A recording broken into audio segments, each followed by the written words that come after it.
Bom, gente, vamos lá. Vamos começar agora sim, em definitivo. Parecendo o Galvão Bueno, né? Voltou em definitivo. De novo aí, para o pessoal que está entrando, o pessoal que entrou, muito obrigado pela presença. A gente hoje veio aqui com um assunto bastante... É novo, né? É bastante novo e a gente trouxe pessoas muito importantes para a gente bater esse papo, né? Sobre carros elétricos e cobertura do contrato de seguro, né? A gente vai focar bastante hoje no veículo, mas vocês vão perceber que a gente vai acabar falando também de alguns outros seguros que são aí, que estão atrelados um pouco ao processo, principalmente de carregamento dos carros elétricos, né? Então, primeiro aqui eu vou abrir o microfone para o Laércio. Laércio, primeiro, muito obrigado por concordar aí em participar do nosso webinar. É um prazer ter você aqui com a gente e gostaria que se apresentasse aí também um pouquinho para o time, para o pessoal que está ouvindo a gente. Boa noite. Primeiramente, eu que agradeço aí o convite.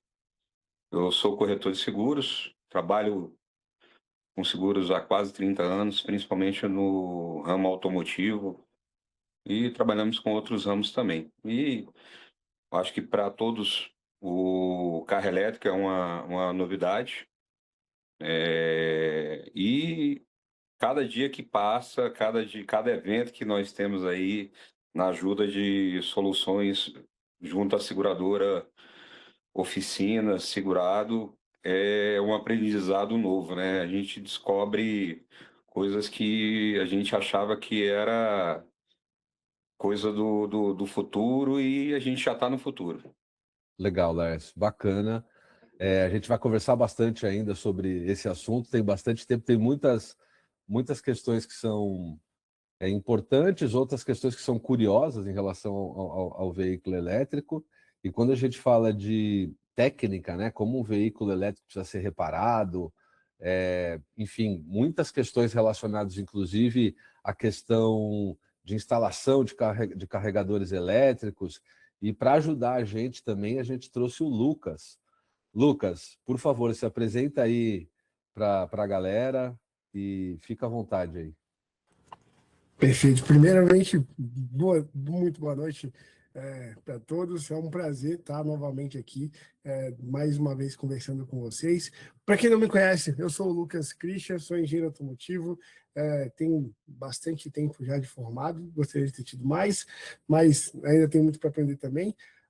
Estou há 2 anos já na AutoInsp como head de engenharia, construindo não só o conhecimento do time, mas também aprendendo bastante desenvolvendo novas estratégias para a parte de engenharia. A gente compartilha um pouco dessas estratégias, um pouco desse conhecimento que a gente aprendeu nesses últimos anos na parte principalmente de prevenção à fraude com vocês nesse webinar e em outras formas também de treinamento.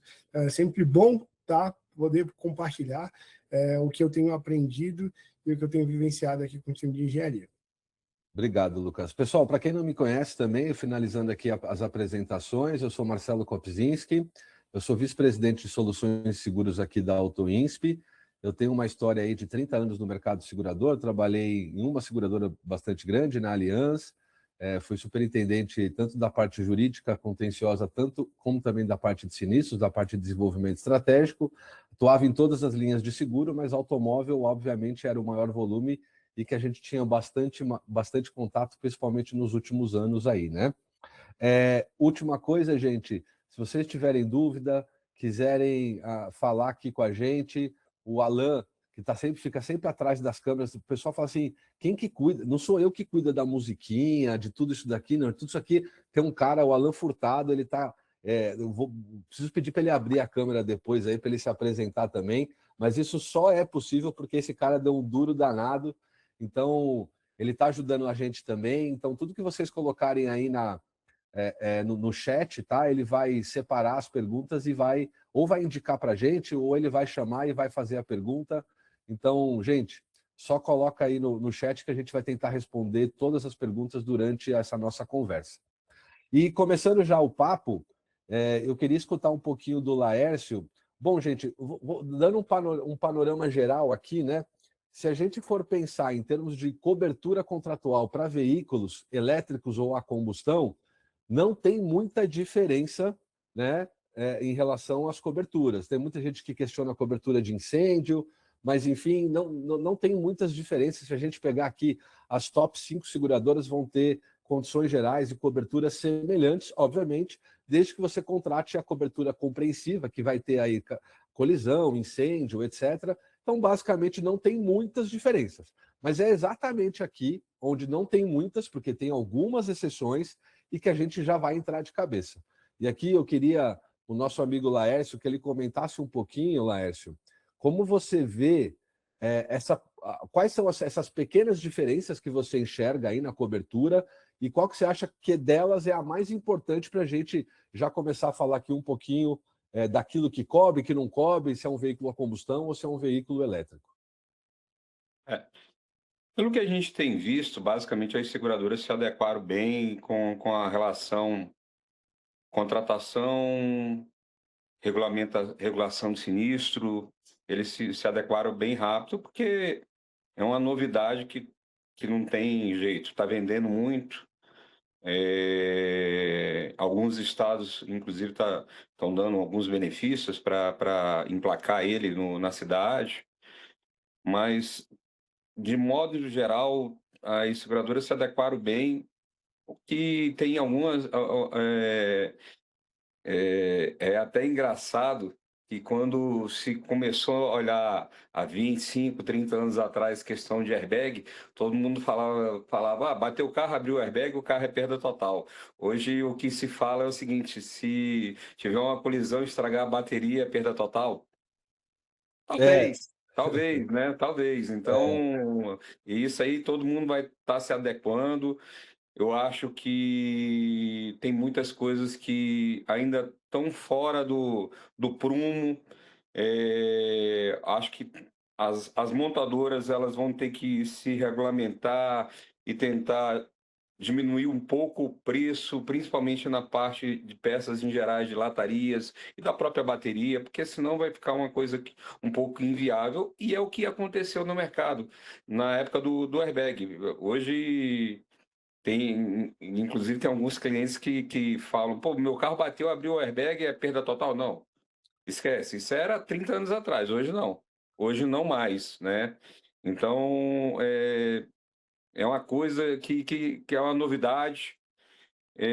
O grande problema hoje, eu acho que é uma coisa que está no mercado em geral, em todos os segmentos, é a mão de obra qualificada, não na contratação e sim na regulação do sinistro, na oficina, lá no ponto final. Teve uma colisão, como é que vai ser feito, como é que qualquer pessoa pode fazer, precisa fazer alguma coisa, não precisa, tem que ter alguma experiência. Então, é a dúvida que está, acho que no mercado brasileiro inteiro, que tem mecânicos que vão se atualizar, mecânicos que vieram do carburador, entraram na injeção e apanhavam na injeção, ou eles já estão dando aula de injeção, e eles vão. Eu tenho acompanhado muito podcast, tem alguns mecânicos aí que já estão indo para a área elétrica.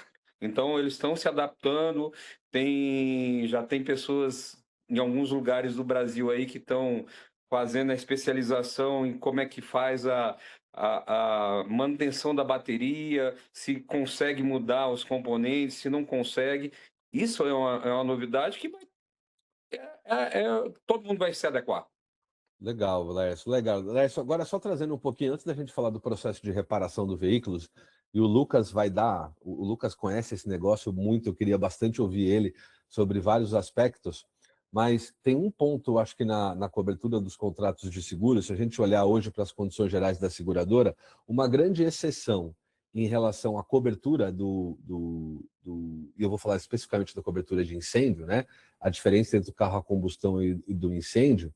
Bom, em linhas gerais, se ambos os carros pegarem fogo, em tese, a princípio, a cobertura é garantida pela cobertura contratada de incêndio. Mas o que eu percebo é uma exclusão específica em relação a veículo elétrico, que é no momento em que ele está carregando. Então, a gente tem lá, hoje a gente tem carregadores, posso falar aqui por São Paulo, eles estão bem espalhados em shoppings, já temos pontos de carregamento específico para veículos em paradas em rodovias, e a instalação de carregadores dentro do condomínio condomínio predial, e tem gente também fazendo a instalação de carregadores dentro das suas próprias casas, né? Então, um ponto que me chamou a atenção foi exatamente uma exclusão que está praticamente nas grandes seguradoras, as top 5, vamos dizer assim, né, que o processo a cobertura de incêndio ela existe, mas existe uma exclusão caso o carregamento esteja sendo feito de uma forma inadequada, né? Então, basicamente, deve ter uma série de regras aí para a gente instalar um carregador. Como é que você vê essa exclusão? Você tem já visto casos assim? Isso tem repercutido entre os seus clientes? Como é que você avalia isso? Isso aí eu tenho visto, em regras gerais, essa questão do carregamento, principalmente na norma técnica. Em alguns ramos, não no seguro de automóvel, e até no próprio seguro de automóvel, o que vai depender muito é da instalação, se ele está atendendo a norma técnica, se ele tem até um engenheiro responsável. Eu acho que, inclusive, as seguradoras devem incluir em algum momento a verificação se aquele equipamento teve ou não teve, no próprio sinistro do automóvel, se ele teve uma instalação correta, seguindo a norma técnica, seguindo uma responsabilidade, uma RT, um engenheiro responsável por trás disso, se a empresa que fez a instalação ela está preparada, porque o que a gente tem visto, e eu já tive conhecimento de alguns casos, que dependendo do tipo de fiação, dependendo da instalação, isso aí pode dar um problema sistêmico no carro, que o cliente pode até ser que o seguro pague, mas nem todo problema vai ser pelo sinistro. Então, o cliente vai fazer o carregamento e teve um problema eletrônico em virtude do carregamento que foi mal instalado. Isso aí está nas condições gerais, não do seguro, a negativa, e sim lá do fabricante, né? Então, o fabricante ele está exigindo, e vai que tem eu fiquei sabendo esses dias aí de um problema que queimou a central de um carro, e a fabricante simplesmente se negou a dar cobertura porque ela verificou que o carregamento não foi feito de forma correta. E eles têm tecnologia suficiente para conseguir comprovar isso, né? Então vai ser a discussão do engenheiro do lado de cá contra o engenheiro do lado de lá para discutir se vai ter cobertura ou não. Olha, Mas, né? interessante, Lécio. Então a gente tem aqui uma questão importante que a gente tem visto, que é se o veículo está sendo, vamos pensar no sinistro de incêndio, cobertura de incêndio, se o veículo está sendo carregado, a gente tem um princípio de incêndio. A gente pode ter. Eu quero ouvir um pouquinho o Lucas aqui, principalmente nessa questão das quais são. Obviamente, Lucas, se você for falar de voltagem, eu vou ficar um pouco perdido, mas depois eu quero ouvir de você como é que tem essa questão aí de quais são essas regras mínimas, né? Esse básico que a gente tem, mas o que eu fico imaginando, do ponto de vista do seguro, a gente tem duas situações. Primeira situação, o carregador pegou fogo, mas não atingiu o carro, por alguma razão, alguma baixa falta de tensão. Então, claramente, o carregador não pertence ao veículo, apesar de ser um acessório, muitas vezes, até a própria fiação, ela não está ligada ao veículo, então ela não faz parte do veículo, não é um acessório do veículo.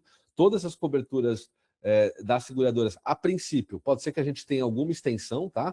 Vamos avaliar como as seguradoras vão ver isso, mas a princípio não é um acessório porque não está ligado diretamente ao veículo. As seguradoras tratam isso de forma bem clara nas condições gerais, trata acessório como aquilo que está junto do veículo, que não é o caso do carregador. Então a gente tem um incêndio no carregador, na fiação, e ok, nem pegou fogo no carro, mas é um sinistro que nem estaria incluído aí no veículo. E ainda a gente tem a possibilidade dele se iniciar no carregador ou por problemas no carregador se iniciar no veículo ou, de alguma forma, atingir o veículo. Então, aí sim, quando o incêndio atinge o veículo, a gente vai ter a extensão aí do incêndio para todo o veículo, pode ser um incêndio parcial, um incêndio total. O Lucas, acho que comentou comigo, não existe incêndio parcial em veículo elétrico, depois eu quero que o Lucas comente um pouco sobre isso também. Então, a gente tem essa primeira problemática.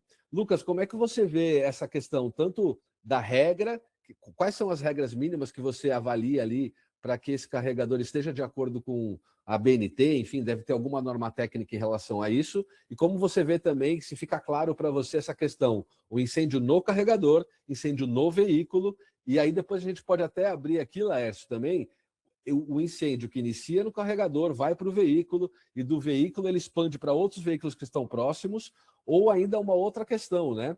Ainda que o problema não esteja no carregador, o incêndio começa no veículo. Começando no veículo, ele ainda atinge outros veículos. Então, a gente vai falar de cobertura de responsabilidade civil, mas, Lucas, vamos, só para não antecipar muito os assuntos aí, vamos dar uma... O que você vê desses pontos? Perfeito. Marcelo, olha, assim, não existe uma só, tá? Norma técnica, a gente tem diversas NBRs e algumas normas da BNT também, que vão dizer sobre instalações elétricas, sobre os sistemas de proteção, como que deve ser. Então, são várias que vão orientar e proteger principalmente a segurança, né? Focado na segurança, vão proteger o bem e a vida. E aí, olhando para o incêndio, a gente vai ter duas situações. A gente vai falar que o incêndio ele pode ser intrínseco ao veículo, então o incêndio ele começa no veículo, e ele pode ser extrínseco ao veículo, então ele começa de forma externa ao veículo. Um incêndio intrínseco por carregamento, a gente vai ter o veículo, seja o carregamento correto ou não, podendo pegar fogo, né? Iniciando ali um princípio de incêndio e um incêndio. No caso de extrínseco, a gente vai ter uma fonte externa, que pode ser o carregador, pode ser no momento do carregamento, que vai, então, gerar o dano para que haja o princípio de incêndio. E aí, o legal da parte elétrica é que ela é um rastro muito mais visível do que o rastro deixado por uma fonte de combustível, por exemplo, né? Então a gente consegue avaliar muito bem e definir muito bem se foi o carregador, a fonte de ignição, ou que gerou o curto-circuito, ou se foi o próprio veículo. Então a gente consegue ter, através das características de como se dá o veículo, essa muito bem claro, né? Se foi o veículo que incendiou e por isso o carregador estragou, se foi o carregador que teve algum tipo de problema, uma má instalação, e por conta disso ele fez com que o veículo pegasse fogo, mesmo de forma intrínseca, a gente consegue ter esse rastreio. E aí fica muito claro e muito fácil, às vezes, né? Não vou dizer que é muito fácil, assim, porque para a gente que trabalha com isso fica fácil, mas para olhos mais... Para mim não é. Para olhos treinados, né? Fica um pouco mais difícil, mas no nosso dia a dia a gente vê ali com muita clareza quando que a gente tem a fonte de ignição. E aí, olhando para a questão de baixa ou alta tensão, né? O que a gente vai ter principalmente? O que vai gerar o incêndio no carregamento? Não necessariamente é a tensão, e sim a corrente, né? Pelo efeito Joule, a gente vai ter que se passar mais corrente, e dependendo do tipo de curto, vai puxar mais corrente, essa corrente vai esquentar os circuitos, e esquentando os circuitos vai gerar a fonte de ignição. Se isso acontecer por muito tempo, você tem ali, então, a formação de calor suficiente para o incêndio. E aí é que está a grande... acho que o principal ponto de todas as NBRs, elas protegem justamente isso, a corrente. Então, mesmo sendo uma instalação de baixa tensão ou de alta tensão, o que a gente tem principalmente são proteções para fuga de corrente, porque qualquer tipo de fuga de corrente por um determinado tempo vai caracterizar o efeito Joule e a gente vai ter o princípio de incêndio. Legal, Lucas. Esse é um ponto importante. Então, de cara aqui, a gente pode, aí voltando um pouquinho para o Laércio. Laércio, a gente provavelmente vai ter discussões aí ao longo, vamos ver como isso vai evoluir, né? Eu estava conversando dia desses com outro engenheiro e ele me comentou o seguinte: Marcelo, ó, essa questão de incêndio em carro elétrico, proporcionalmente aos veículos que a gente já tem um volume bastante grande, né? Proporcionalmente, é mais comum um veículo a combustão pegar fogo do que um veículo elétrico. Então, proporcionalmente, eu tenho mais carro em veículo a combustão do que veículo elétrico. Só que o que eu comentei com ele mas a gente tem uma situação do veículo elétrico que no carro a combustão não pega fogo. O carro desligado, sem chave, ele não... Ele até... Lucas, me corrige, tem como um carro desligado pegar fogo, não? Depende. Eu acho que depende, né? Então, Principalmente, é muito incomum. a principal coisa é que você tem... O maior problema do Brasil é que, eu acho que o Lucas vai concordar comigo, é que você tem uma frota muito velha. Né? Uma frota muito velha. Segundo ponto, hoje, manter um carro mais antigo está mais caro do que um carro mais novo. E o terceiro ponto é que esses carros elétricos, eles têm uma tecnologia embarcada que é muito grande. Então, eles praticamente falam que tem um defeito, te orienta a levar para assistência técnica, te orienta a te levar para uma oficina. E eu já tive sinistros de carro elétrico, de carro a combustão parado. Né, que o cara estava com vazamento, motor quente, o vazamento, o cliente não percebeu, vazou gasolina e veio a combustão e infelizmente não teve jeito. Eu me corrijo aqui, né? Que a gente fica pensando no carro parado, desligado, que não pega fogo, eu já estou errado aqui que pega fogo. Então, depende de uma série de fatores, né, Lucas? Depende como é que está a manutenção, principalmente como é que está a manutenção do cara. Se não tem uma manutenção em dia, se está com o motor ligado, se tem uma fonte de combustível que pode propagar o fogo, vai propagar. Entendi, legal. Bacana. Mas... E teve aí no passado, nos anos 80, que o cara fazia instalação de rádio de qualquer jeito, né? Então, pode acontecer, muito complicado. Né? É uma série de fatores, não é um fator só, né, Lucas? Isso, tanto é que a recomendação de carros no pátio, não sei se a gente tem aqui no nosso público alguém que trabalha com pátio ou já teve a oportunidade, de oficina também, carros que vão ficar muito tempo parados, é desconectar os polos da bateria, porque é justamente você tirar a fonte de energia, né? Você desenergiza o carro de qualquer forma, seja ele a combustão, seja ele elétrico, você tem que tirar essa fonte de energia. Vamos chegar aí. Esse é um ponto legal, bastante importante. Mas só voltando aqui no raciocínio, vamos imaginar então, eu estou aqui na minha casa, fiz a instalação do meu ponto lá de carregamento. O que eu imaginei? Deveria ser mais comum esse tipo de veículo, se vocês me disseram que eu estou completamente errado, e eu concordo com vocês agora, deveria ser mais comum esse veículo pegar fogo, porque ele tem ali uma tensão e o carro parado, na minha cabeça, não tinha que estar correndo nada. Mas você tem razão, tem a bateria, enfim, tem uma série de outras coisas que pode pegar fogo.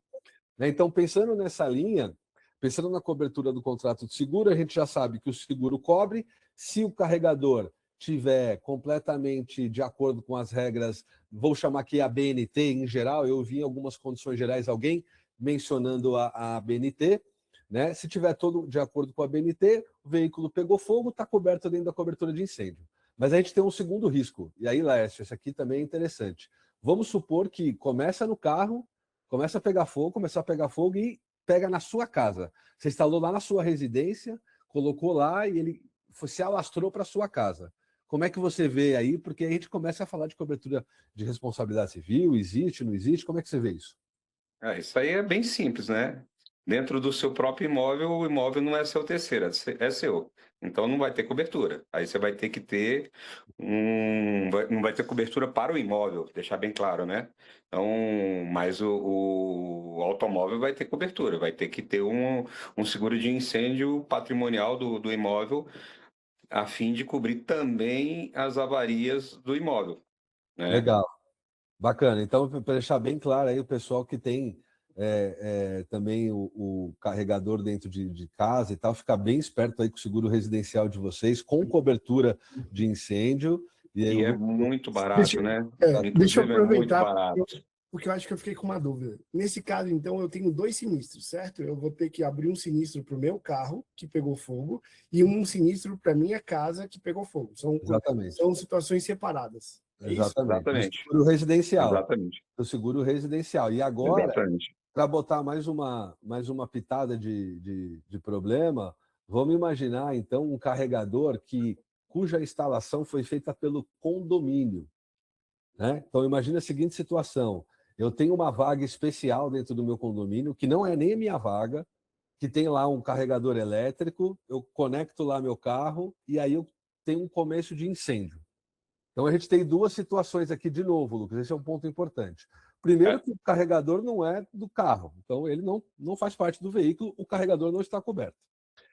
Supondo que uma segunda hipótese, começou no carregador, primeira hipótese, começou no carregador e foi para o carro. Então, nesse caso, como a causa é o próprio carregador, também não gera ali responsabilidade para o dono do veículo. Agora, existe a possibilidade do incêndio começar no veículo e atingir o carregador. Então, e aí a gente muda um pouco essa questão, né? Aí a visão do negócio, né? A visão do sinistro. Porque, primeiro, uma coisa que eu tenho visto, e nem todas as seguradoras se adequaram ainda, e ainda tem muitas delas caminhando. Basicamente, que eu vi, só uma que fez uma adequação bem rápida na parte da instalação no imóvel condominial, né? Então, as seguradoras, a grande maioria não se adequou na parte do seguro condominial, onde que vai atender o seguro, o meu carro elétrico como um terceiro, que aí seria um terceiro. Mas aí depende da cobertura contratada e em qual seguradora se ela vai dar cobertura ou não. Esse é um ponto de muita discussão, se o condomínio não é terceiro do condomínio, né? Mas nesse caso aí, inclusive na seguradora que fez essa adequação nas condições gerais do produto, eles fizeram duas adequações. Uma, o carregador que é instalado na vaga do segurado, e o segurado tem um seguro residencial, inclusive do apartamento. Teve um dano elétrico naquele carregador, o carregador vai ser coberto pelo dano elétrico do seguro do apartamento. Só para colocar mais pimenta nesse assunto ainda, imagina que nós temos vagas, às vezes, que não faz parte do apartamento, mas são comuns entre os condôminos. Nesse caso aí é condomínio. Condomínio. Aí vai ter que verificar também toda a norma técnica do condomínio, se está adequado, se não está. Aí, no caso, o incêndio originando do carregador para o carro vai ser tratado como terceiro do condomínio. Não, né? no mesmo, igual, a gente pode fazer uma equiparação à cobertura de portões, né? Então, aí também basicamente é como se fosse a cobertura de portões, mas aí o que eu tenho visto é que ele vai entrar na responsabilidade civil garagista, que é onde que vai cobrir a cobertura inclusive de incêndio, mas originado pelo aparelho. Exatamente. Basicamente, é quase a mesma coisa do portão, mas o portão tem as suas contradições lá que a gente tem que entender bem. O sinistro foi ocasionado, aí a gente entra na mesma discussão. O sinistro foi ocasionado pelo carro ou foi ocasionado pelo portão? Isso, eu ia falar exatamente isso, porque assim, a gente tem, o incêndio pode começar no carro. Vamos começar partindo daí. O incêndio começa no carro. É preciso ter clareza, mesmo que ele comece no carro, se ele começou no carro por conta de uma instalação ruim no carregador, ou se não, se realmente foi uma falha do veículo ali no carregamento dele. Então, pode acontecer do incêndio inclusive começar no carro. Tem uma polêmica no aí de uma montadora que chamou um recal agora esses dias e teve uma determinação da montadora que você não pode carregar acima de 70% da bateria. Isso. Então, isso aí vai ter um problema que nem todo mundo ainda se ligou nisso, né? E o incêndio pode ser simplesmente sem o carro estar carregando, né? Então, e já está divulgado na mídia aí que eles têm que fazer o recal. Exato, a gente tem um recall aberto eu vou falar porque eu acho que precisa, porque é recall. É público, é público. A Volvo, ela abriu um recall para as baterias. O carro realmente tem um risco de se incendiar carregando. E é principalmente os carregamentos de baixa tensão, né, que é baixa voltagem. Qual é a diferença, né, quando eu tenho baixa tensão? Eu tenho um limite ou máxima capacidade de geração de corrente, e aí nisso eu tenho um carregamento mais lento. E quanto mais lento, mais a possibilidade de tempo esquentando, né? Então a Volvo, ela entendeu que o pack de baterias dela esquenta durante o carregamento normal. Se vocês pegarem um celular de carregamento rápido, vocês vão ver que ele esquenta. Só que quando você esquenta por muito tempo, você aumenta o risco de você ter incêndio. Aconteceram alguns incêndios já, principalmente nos Estados Unidos, e aí alguns aqui no Brasil, a Volvo abriu esse recall. E aí vem esse ponto. Pode ser que esse incêndio seja gerado porque o carregamento foi feito de forma inadequada. Então, o problema estaria na instalação e o condomínio seria o responsável pela instalação inadequada. Ou pode ser, sim, um caso em que o próprio veículo, a instalação está completamente correta e o próprio veículo começou a pegar fogo. Resumindo aqui, Lucas, bem do que você falou, isso me chamou muita atenção. O início do incêndio pode ser no veículo, mas em decorrência de uma instalação ruim. Perfeito, isso. E isso me acendeu uma luz aqui.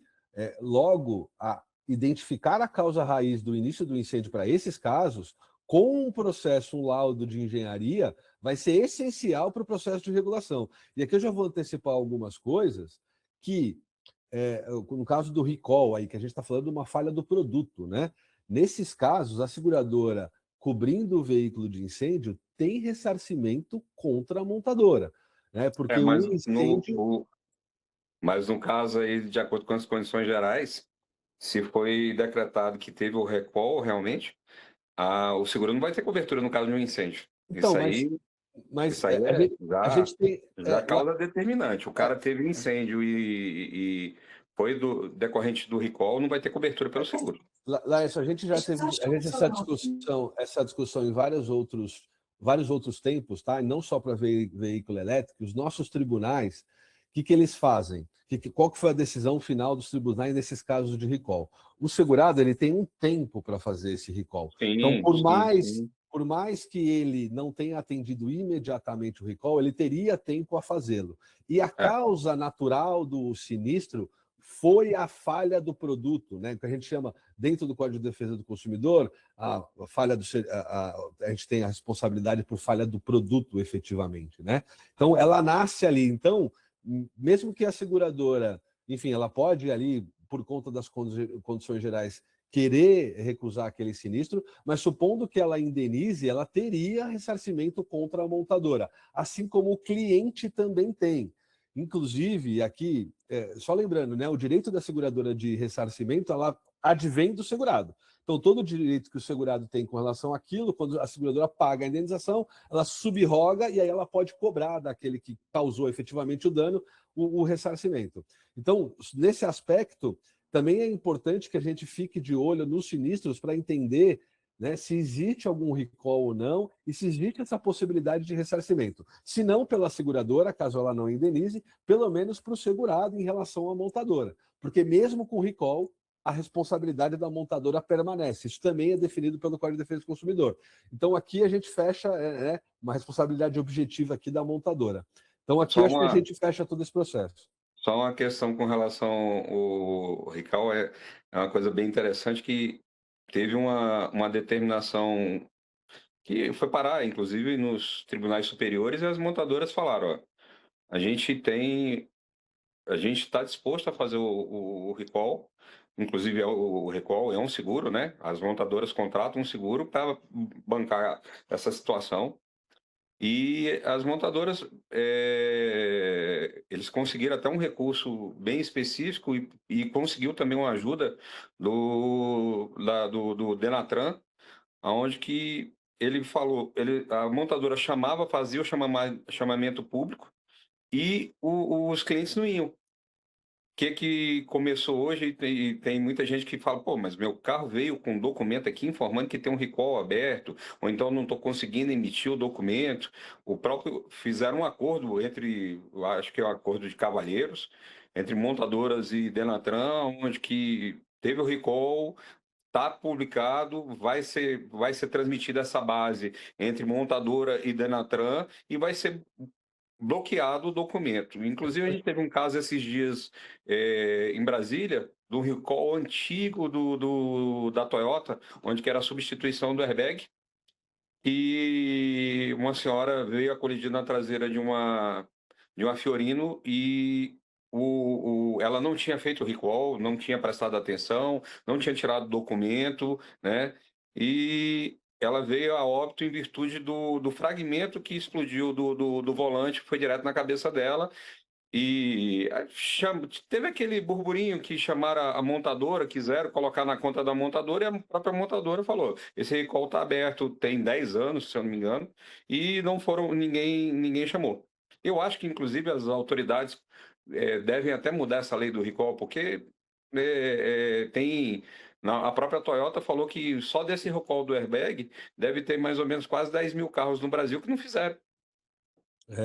É um problema e acho que é por isso que aí que o Denatran, se juntando aí com as montadoras, está criando esse embargo, essa dificuldade agora para a gente fazer a transferência dos veículos. Gente, só para a gente não acabar todo o nosso tempo aqui em alguns pontos, o Laércio comentou no começo muito sobre o processo de reparação do veículo elétrico. Lucas, cara, isso me intriga muito. Fico imaginando, você acabou de falar, né? Vamos desenergizar o veículo quando ele estiver no pátio. Como é que eu desenergizo um veículo elétrico, Lucas? Como é que acontece isso? Excelente pergunta, Marcelo. A gente tem duas situações que tudo depende. Imaginem um carro elétrico como um carrinho de brinquedo a pilha. Como é que você desenergiza esse carrinho? Você pode tirar as pilhas e pronto. Né? Ele vira um carro sem bateria. Né? Então, existe essa possibilidade para você retirar o pack de bateria, você separa ali o veículo e você coloca a bateria no local separado. É uma possibilidade. Em alguns casos, a gente não tem como armazenar e fazer a armazenagem correta. Então, você desconecta a bateria do sistema de alimentação, principalmente dos inversores e do sistema de controle do carro. Então, é aí que você consegue fazer todo esse controle ali de desenergização. Então, principalmente nas situações em que o carro a bateria ela é estrutural, né? Ela faz parte da estrutura do carro. Então, você precisa fazer esse tipo de desenergização para você ter poder trabalhar no carro. E aí é um outro ponto, né? Você, para fazer qualquer tipo de reparo em veículos elétricos, você necessariamente precisa fazer essa etapa de desenergização para que você possa diminuir o risco de tomar um choque. Né? E aí, como a gente está falando de carros que trabalham puramente elétricos, né? Eles são sistemas de alta tensão, né? São muita alta tensão, você tem um risco de choque elétrico realmente fatal ali. Legal. E, Laércio, como é que você tem visto isso daí no processo de reparação que você comentou no comecinho? Inclusive, uma coisa que o Lucas esqueceu de falar, que tem uma norma técnica aí que você, depois que tirou a energia do carro, você tem que deixar ele parado aproximadamente quase 2 horas, né? Você não pode ter o contato. O lanterneiro, o montador, ele tem que utilizar, inclusive, um EPI específico, luvas de borracha. Tem casos aí que o cara vai tirar a bateria, ele tem sempre o suporte de uma outra pessoa, como se fosse o pessoal da companhia de eletricidade, que ele tem uma pessoa Isso. que passa como se fosse um gancho em volta da pessoa para tirar, para não deixar a pessoa torrar. É uma coisa. Por isso que as autorizadas, elas já fizeram esses treinamentos, eles têm que ter feito esse treinamento, né? E as oficinas normais, eles ainda não se atualizaram nisso. Tem muitas oficinas que estão achando que fazer uma recuperação normal de um carro. Além disso, tem que utilizar vai fazer uma recuperação, por exemplo, com um sistema de spot, né, que é soldar a peça lá para fazer a recuperação. Ela tem que tirar totalmente a energia, tem que utilizar um equipamento também de baixa tensão. É bem criterioso isso, porque a energia está ali. Você carregou a energia um pouco a mais lá. Eu já ouvi falar de um caso aí onde que conseguiram queimar uma central de um carro elétrico desse. E o carro custa 200 mil e a central custa 85 mil e a montadora não vai dar cobertura, o seguro não vai dar cobertura e Eu não sei quem vai pagar essa conta. A oficina precisa ter seguro, né? Nesse caso, para erro operacional, porque realmente vai ser um erro operacional ali de talvez uma. Responsabilidade civil é operação. Isso. Então, é necessário bastante cuidado. Existem diversas normas, NBRs, principalmente a NR10, que fala sobre a parte de equipamentos elétricos. O veículo, ele não é só um mecânico, né? No caso de veículos elétricos, ele é também um equipamento elétrico, e por ser um equipamento elétrico, ele é regido por diversas normas da parte da engenharia elétrica, que vão tomar cuidado justamente nisso para desenização, para que o trabalho possa ser o máximo seguro possível. Lembrando que precisa ser feito por profissionais especializados, com cursos, né? Você não pode trabalhar em nenhum tipo de veículo elétrico sem ter a certificação, e também não coloque, caso você tenha um veículo elétrico, em qualquer profissional. E, de preferência, hoje, os mais qualificados, apesar do custo, são as montadoras, as próprias concessionárias, né, que estão preparadas para fazer esse tipo de reparação. Isso aí é uma coisa interessante, que é exatamente o que eu falei no início, é a evolução. No início, quando se falou em injeção, os únicos que mexiam com injeção realmente eram as concessionárias. Hoje, basicamente, praticamente todos os mecânicos mexem com injeção.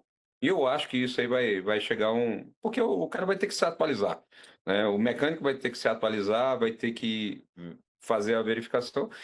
E principalmente ele vai ter que ter mais cuidado, porque hoje tomar um choque num carro elétrico, ele pode vir a óbito. Não é simplesmente, ele não vai fechar um curto de 12 volts, ele não vai fechar um curto de 24 volts, ele vai fechar um curto bem alto, bem alto. Legal, bacana. Então aqui fica atenção, né, para o processo de reparação do veículo. A gente falou um pouquinho, Laércio, também, nada, eu acho que é bacana também a gente mencionar para o público, a gente conversar um pouco, falando do processo de reparação, falamos do seguro do automóvel propriamente dito, né?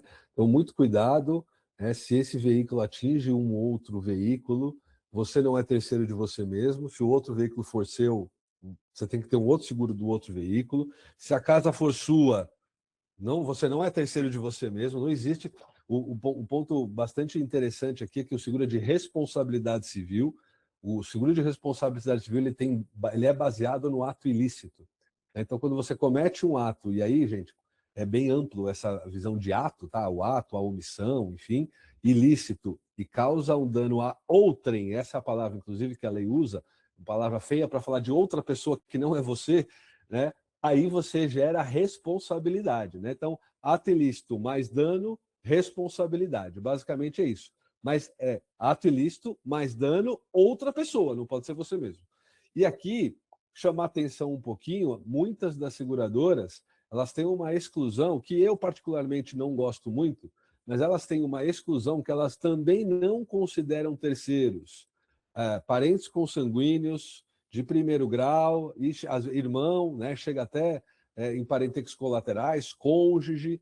Então, muita atenção nessas hipóteses, porque a seguradora não vai considerar como terceiro ou vai excluir a cobertura, né, nas hipóteses em que o seu veículo pegou fogo e o veículo do lado era da sua esposa, o veículo do lado era do seu irmão, do seu pai, do seu filho, enfim, e vice-versa. Então, tem que tomar muita atenção, né, nessa questão do incêndio. Um ponto que o Lucas me chamou, fiquei bastante interessado para ver como isso vai acontecer ao longo do tempo, né? Um sinistro, normalmente, quando você tem um incêndio no automóvel, você pode fazer uma perícia, né, para saber aonde que começou, mas às vezes ela é visível. Então você não precisa necessariamente de um engenheiro para avaliar. Você bate o olho e você vê, olha, aqui tem o fogo começou aqui, ou o fogo teve início aqui. Para o elétrico, um ponto que você mencionou, né? A tensão é do carregador errado, pegou fogo no carro. Mas o problema é a tensão, a quantidade de joules, enfim, do carregador. Então, por mais que tenha iniciado o fogo no veículo, a causa raiz está no carregador. Então, a gente vai ter aí muitas discussões em relação à responsabilidade. E já deixo aqui também, Laércio, mais um ponto para as seguradoras que estão acompanhando a gente.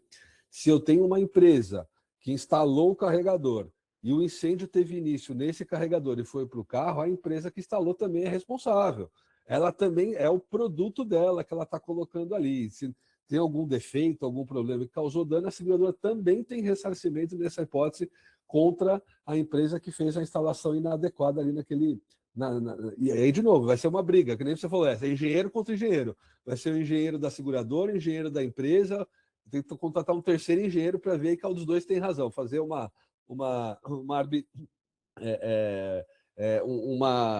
cariação aí entre eles, né? Então são É, E pontos que e uma coisa interessante que tem muita gente que também não está levando a sério quando se fala sobre instalação, é que se a tensão também for muito baixa, você vai ter um problema elétrico e que não vai ser coberto nem pelo seguro, nem pela montadora, né? a gente Então, está chegando na por i- Eletropaulo. Olha, você indica, não é mais Eletropaulo, agora é outra a empresa de energia elétrica aqui.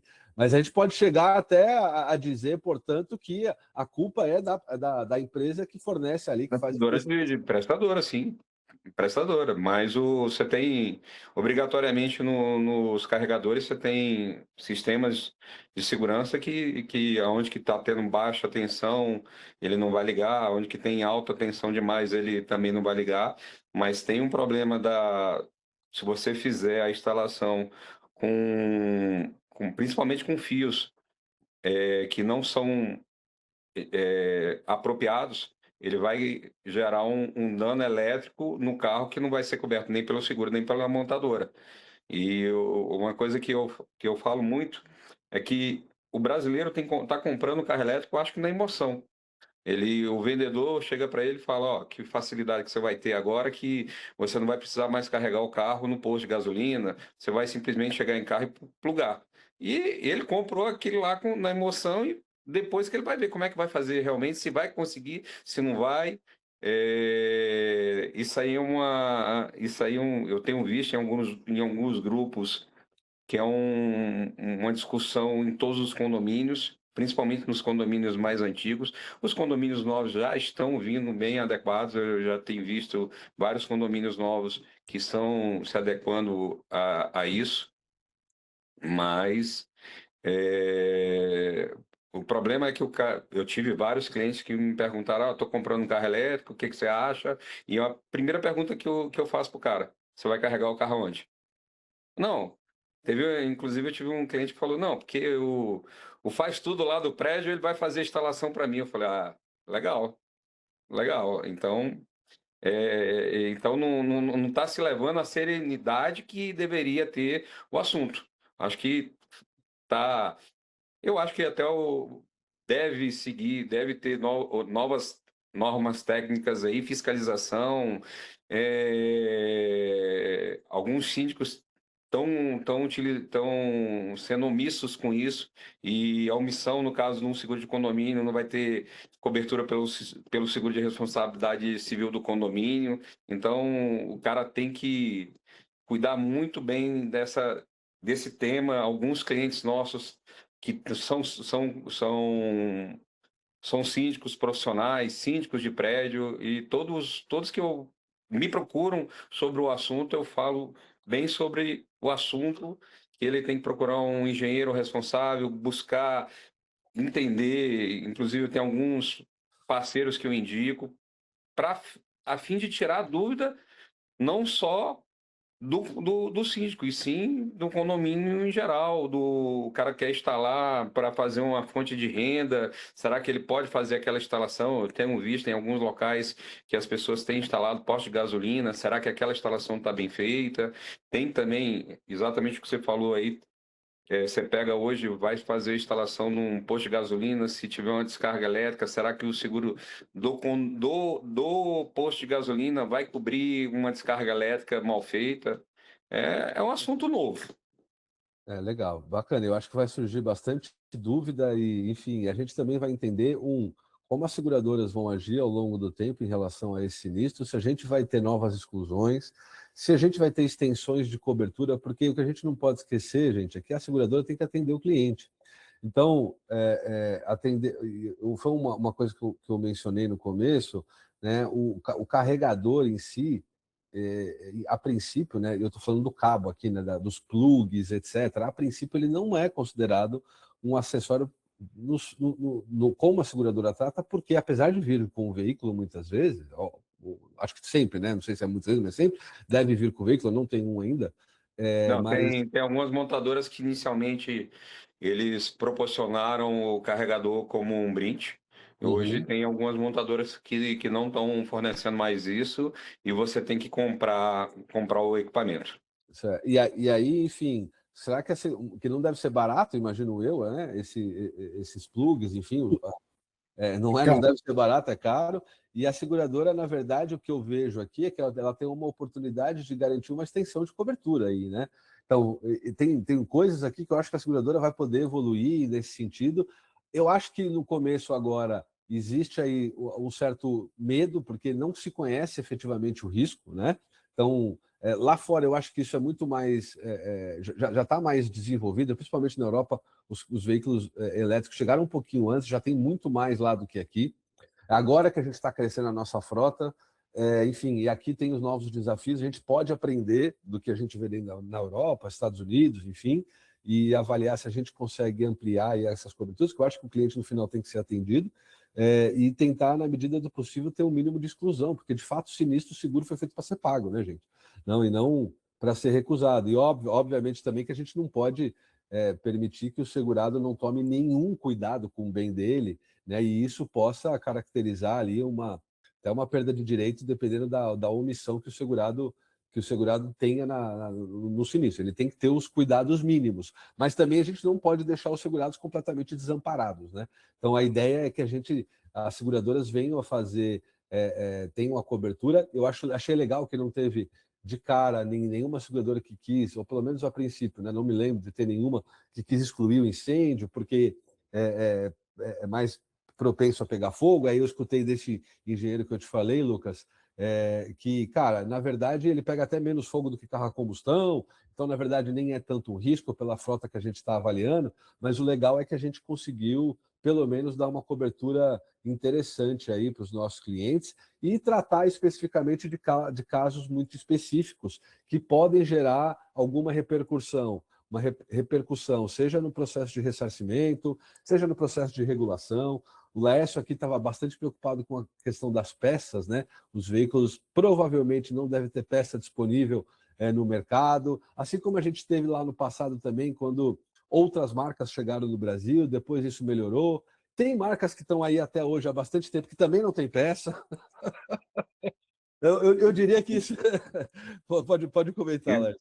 Isso é uma dor do mercado automobilístico inteiro, né? Isso é uma Exatamente. dor. Isso é uma dor. Exatamente. Teve um montador aí que inicialmente começou um pós-venda bem bacana, agora já deixou principalmente essa questão de peça aí na mão, e a gente eu tenho alguns casos aí que a gente está com cliente há 100 dias esperando peça. E o que eu fico mais intrigado é que são basicamente carros que estão tendo muito. E se vocês forem olhar na rua hoje, vocês vão começar a observar alguns carros específicos aí que, que já tem muito, que estão com a tampa traseira rodando aí há 30, 40, 50, 100 dias e não tem. E não está chegando. E tem um outro problema. O carro em si está barato, só que as peças de reposição são muito caras. Eu tive um sinistro agora esses dias que, não sei se eu posso falar a marca, mas uma tampa traseira, um para-choque traseiro e uma lanterna deu 20 mil. E o carro vale 120. Tá dando aí quase 20% do carro. 3 pecinhas que normalmente não dava 5% dos carros nacionais. E é uma coisa que também eu falo para muita gente. Vocês estão comprando um carro na emoção, né? E se esse carro quebrar, ele vai quebrar? Não, mas se ele tiver uma colisão, ele vai ficar parado muito tempo? Esperar 100 dias para chegar uma tampa traseira é meio que um absurdo. E pior que não é uma marca só, são várias. São várias, né? São várias, são várias. são vários. Isso muda um pouco quando a gente tem a produção nacionalizada, né?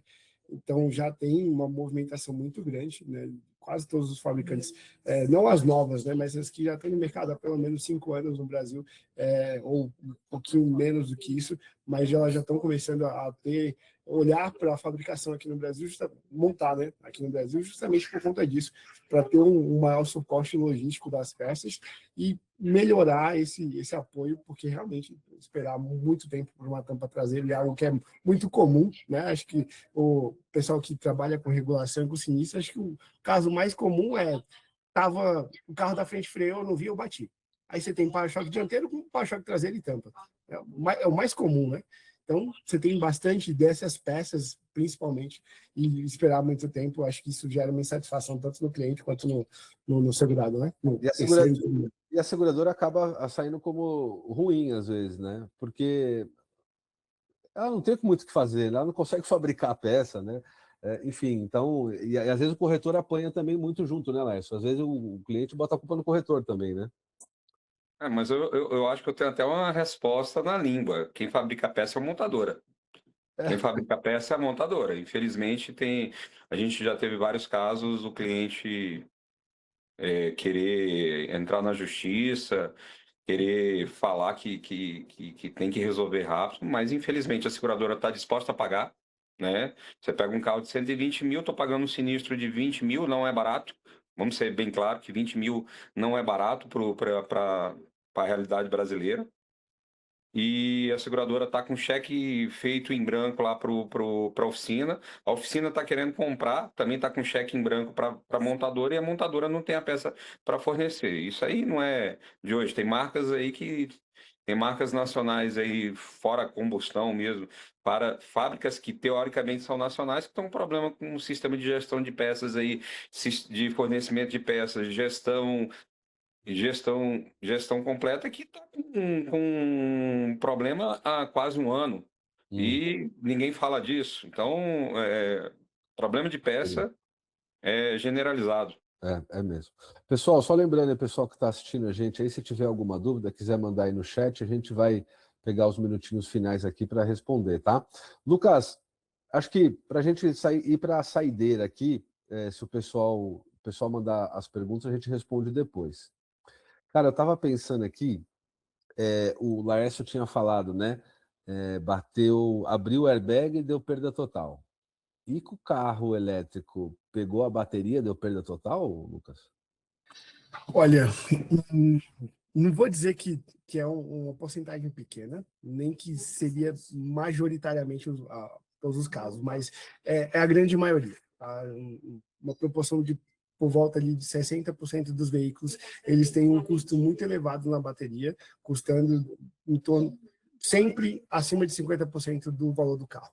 Então, o pack de bateria tende a ser, em todos os veículos elétricos, a tendência é ele ser a peça mais cara, tirando os veículos elétricos de luxo, né, que tem outros equipamentos que são tão caros quanto, mas no grande volume, a bateria é o mais caro. E sensível também. Ela não é um equipamento que é robusto, que aguenta muitos impactos. Ele é um equipamento sensível, que pode ter danos, baixa intensidade de danos, por exemplo, pode ser suficiente para você não recuperar mais a peça, né? Caso ela seja estrutural, caso seja uma bateria mais complexa. Então, sim, ela pode dar perda total só por uma colisão na bateria, raspei num quebra-mola, estraguei a bateria, perda total. É possível. Essa situação, ela é possível. Interessante, né? Então, Mas uma coisa que eu acredito que nós estamos começando agora nessa questão. Eu acho que tanto as montadoras, quanto os fabricantes, quanto as seguradoras, elas vão tentar entrar num acordo operacional a fim que isso consiga reduzir o custo, porque senão não vai fechar a conta. Isso é um ponto importante de trazer, que a evolução das baterias ela foi muito rápida. Nos últimos 20 anos, a gente teve um crescimento muito, muito elevado. Por que carro elétrico faz sentido hoje? Porque hoje a gente tem tecnologia para baterias que comportam um veículo fazer mais de 500 quilômetros com uma carga. Então, no começo dos carros elétricos, né, antes mesmo do primeiro veículo a combustão, foi testado um veículo elétrico, um automóvel elétrico, não tinha capacidade de carga, de armazenamento de carga suficiente, não tinha tecnologia para isso. Né? Então, o carro elétrico teve várias tentativas e agora sim a gente tem tecnologia suficiente para fazer sentido. E aí, quanto mais a gente olha para o futuro, ali para os próximos 5, 10 anos, a gente vê a tendência justamente de que o pack de bateria fique mais robusto no sentido de quilometragem, de autonomia, e também mais barato. O custo de fabricação e o custo de reposição também fique mais barato. Legal. Gente, a gente vai... Só para vai lá. complementar o Lucas aí. Inclusive, o carro elétrico, ele tem algumas histórias que ele veio antes do carro a combustão. Só que ele não deu certo. Né? Não deu certo justamente por causa disso, que não tinha tecnologia viável para conseguir rodar a quantidade de quilometragem que você precisava. Né? Então, não é uma história nova. Hã? Ele estava muito adiantado ao seu tempo. É isso. Eu tenho uma historinha assim, só para finalizar, gente. Eu trabalhei muitos anos na seguradora aqui que eu mencionei para vocês, para a Allianz. Eu comecei, eu era office boy. E eu lembro como se... vai vazar a minha idade, mais ou menos. Mas eu entrei lá em 1996. Né? Mas eu lembro que nos anos 1998, 99, o pessoal da tecnologia fez um cotador online. Só que o que acontece? Em 1999, ninguém tinha internet. Né? Pouquíssima gente tinha internet. E aí, obviamente, que o cotador online não funcionou. Mas 10 anos depois, é o que todo mundo tem, é um cotador online. Eu falo que a ideia era excelente, só que ela estava muito à frente do tempo dela, exato. Ela não estava no timing correto, né? Então, é um pouco o que a gente vê aí do mercado. Às vezes a gente tem ideias ótimas, mas está fora do tempo. Exatamente. E agora a gente está no timing perfeito para os carros elétricos, eles realmente têm feito muito sentido e a gente precisa se preparar, né? Acho que esse webinar faz parte disso, da nossa preparação e a gente olhar com cuidado devido para esse setor, que tem muita coisa ainda para acontecer, tem muita água para passar debaixo dessa ponte de carros elétricos. Legal. Gente, a gente vai... Tá no finalzinho aqui, a gente até passou um pouquinho do tempo. Alan, tô vendo aqui que você comentou alguma coisa. Tem alguma pergunta aí do chat para a gente? Eu não sei se eu consegui ver tudo aqui. Deixa eu dar uma olhadinha. O áudio não, Marcelo, foram mais comentários específicos e não teve nenhuma pergunta específica, não. Legal, então, gente. Eu espero que tenha ficado claro para todo mundo. A gente tentou aqui nessa horinha falar de alguns assuntos. Eu tenho certeza que teve muita coisa que a gente deixou passar e a gente vamos tentar, de repente a gente faz um segundo webinar aí para a gente falar também de outros assuntos que podem ter ficado para trás. Laércio, novamente, muito obrigado pela presença. Foi muito legal esse bate-papo com você, sua experiência, a sua vida aí dentro desse mundo de corretores de seguros, que a gente tenho a dizer, né? O mercado segurador só é o que é por causa dos corretores de seguros. Então, eu tenho um respeito enorme pela classe toda. Sempre me dei muito bem com os corretores, mesmo sendo do jurídico, viu? O pessoal fala assim, Marcelo, eu tenho muitos amigos corretores, porque, de fato, eu sou muito grato a eles e a gente teve sempre a intenção de trabalhar em conjunto e dar para o corretor sempre as melhores ferramentas para trabalhar nesse nosso mercado. Né? Então, muito obrigado pela participação. Lucas, também muito obrigado. De novo, né? Essa já não é a primeira. É a primeira que você faz comigo, Lucas? Não é a primeira, né? Primeiro, não, o webinar junto é o primeiro. Comigo foi a primeira, mas é que o Lucas tem um canal dele específico lá, Lércio. O Lucas, o bicho o cara é top demais. Ele tem um canal o canal do Lucas se chama lá. E aqui é mesmo, Lucas? Eu que tô de intrometido aqui hoje. Vou acompanhar o canal do Lucas aí, que eu gosto muito desses assuntos novos aí. Legal. Laércio, Lucas, últimas palavras para a gente conseguir encerrar aqui. Gente, muito obrigado. Obrigado, Marcelo. Obrigado pela oportunidade de compartilhar um pouquinho também mais sobre essa parte de veículos elétricos. Temos dois ou três, se não me engano. Eu tive uma conversa com o João Pedro, na verdade, o João Pedro me chamou para conversar no webinar também. Vocês podem ir lá no nosso YouTube, no canal, para olhar. E também tivemos um papo muito bom sobre veículos elétricos com um convidado, bombeiro militar daqui de Brasília, que falou bastante também sobre o assunto. Vale a pena vocês conferirem lá. E, claro, fica o convite para vocês olharem todos os outros webinars que a gente tem feito desses assuntos de carros elétricos, mas também as outras conversas que vão ser bem interessantes para vocês. Também foi um prazer participar. Eu acho que o assunto é bem vasto. Tem que discutir mais sobre outros assuntos que estão todos eles aí influenciados, né, principalmente na parte condominial, na parte residencial, na parte do carregador da rua. Isso aí é uma coisa que é bem interessante de falar. Legal, bacana. Vamos ver se a gente consegue, de fato, depois ampliar um pouquinho, né? Falar um pouco do seguro residencial, do seguro condomínio, o próprio seguro empresarial, a depender da onde que o carregador está instalado. Você trouxe aí até a questão do responsabilidade civil, operações da oficina. Enfim, tem vários seguros. Graças a gente tem seguro para muita coisa, mas o nosso alcance ainda é pequeno, né? Então, é uma luta para que a gente possa aumentar isso ao longo dos Inclusive, próximos... tem seguradoras que têm projetos aí, né? Tem incubadoras de alguns seguros que desenvolvem de acordo com a necessidade, né? De acordo com a necessidade. Exatamente. Falando em Allianz, a Allianz mesmo, o carregador elétrico lá, hoje você pode contratar o seguro do equipamento. Especificamente do equipamento como seguro de equipamento. Equipamento mesmo, do equipamento. RD equipamentos, é legal. Isso. Então, acho que tem ela e tem mais umas duas aí que colocaram o carregador elétrico como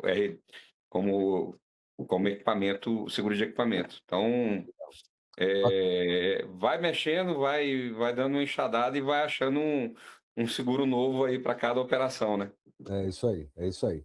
Gente, bem lembrado aqui pelo Lucas, o Alan também colocou aqui no chat, esse vídeo vai para o YouTube, tá? Assim que o Alan conseguir finalizar aí, ele faz uma ediçãozinha aí para colocar capa e tudo mais, ele vai estar lá disponível no YouTube para todo mundo. Lá no YouTube, sem dó, dá o like, compartilha, a gente quer também alcançar todo mundo que possa estar interessado nesse assunto. E se precisar de alguma coisa também, os nossos contatos estão aí, né? Vocês estão no grupo do WhatsApp aí que o Lucas não, foi que o Alan, né? Que o Alan criou. Tiverem dúvidas, tiverem mais perguntas, manda que depois a gente responde no offline, tá bom? Muito obrigado para todo mundo. Ficamos por aqui. Quem sabe numa próxima a gente se fala, gente. Muito obrigado, viu? Um abraço, prazer. E na próxima estaremos aí juntos. Abraço, gente. Um abraço. Tchau. Até mais.